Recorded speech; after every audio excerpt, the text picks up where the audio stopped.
Have you ever caught yourself overreacting to a coworker's email that started with something like, "Per my last message," or just felt like crying during a meeting and had no idea why? Welcome to the wild and maybe the weirdly predictable world of emotional patterns. Your emotions aren't random. They're not mood swings from the emotional gods. They're data, signals, and clues. And most importantly, they follow patterns. By the end of this video, I'll provide you with strategies to better understand your emotions and ways to avoid letting them hijack you, most importantly. Hi, I'm Jennifer. I'm a coach and consultant helping professionals master difficult conversations and to lead with confidence under pressure. So emotions are habitual, believe it or not. They're not accidental. According to a neuroscientist, Dr. Lisa Feldman Barrett, your brain isn't reacting to the world. It's predicting what's going to happen based off of your past experiences. So this means that many of your emotions are learned scripts playing out over and over and over again. So that spiral of stress before every performance review, it's like a pattern rooted in an early experience, not just pressure of the corporate life. Although, yeah, that's part of it too, right? But here's a fun fact. The average person experiences about 400 emotional events every single day. Can you believe that?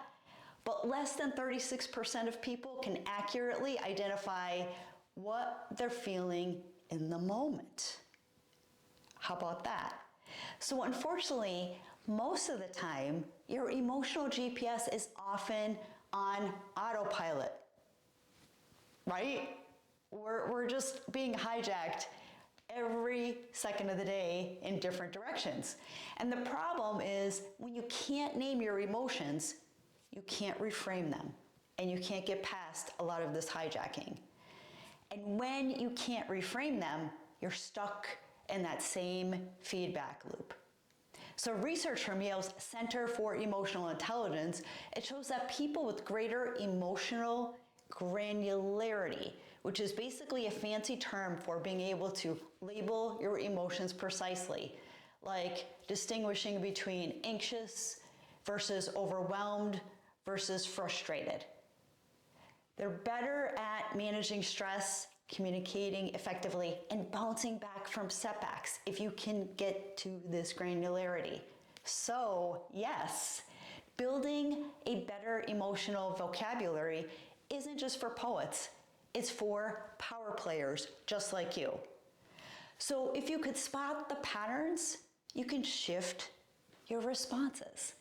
And if you're noticing that you always feel like you're on the defense with your boss, or you're tense before team meetings, or you're drained after working with that colleague, you know who they are, don't just push through. Ask, what's the first sensation that I feel my body? What happens to my body? And when does this happen? Also, when else have I felt this before? And what's the story I'm telling myself here? So 9 times out of 10, you'll uncover a hidden emotional loop. One that probably has very little to do with your current situation at all, and a lot to do with some past programming, believe it or not.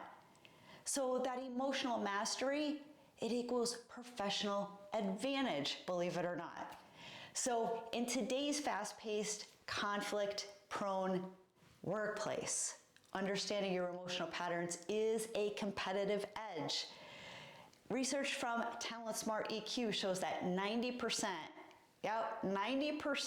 of top performers have emotional intelligence, and emotional quotient accounts for 58% of performance in all types of jobs. So it's really important to have that high EQ, EI, whatever they're calling it, right? It helps to really understand your emotions and your triggers. In short, the better you are decoding your own emotions, the better you'll be at navigating office politics, building trust, and leading under pressure. So try this. Here's maybe an emotional pattern decoder. The next time you feel off, right? Pause and try this 3-step check-in. First, name it. Something like, I feel irritated, I feel frustrated. What do you really feel deep down? Second is, let's frame it. Something like, I usually feel this when I'm being dismissed. Just kind of frame it in the way that you're usually feeling this. Third is reclaim it. This is a pattern. I can choose a different story. So it's almost like when you can name it, you can frame where it's come from, and you can maybe change the pattern of the future, right? So that's how emotional reactivity becomes emotional clarity. So the bottom line here is this. Your emotions aren't irrational. They're informative. It's information. And once you understand the why behind your emotional patterns, you could stop getting hijacked by them and start using them as your smartest leadership tool. So this is something that I specialize in and cover inside the CLEAR method. It's designed to help high-achieving professionals just like you show up, speak up, and stand out, even in difficult and toxic environments. So I offer coaching, consulting, and have upcoming courses coming up. So check it out on my website. I'll include it in the description below. And I hope you got something out of this. If you found this content helpful, valuable, please consider sharing, please consider subscribing, and we will see you all next time.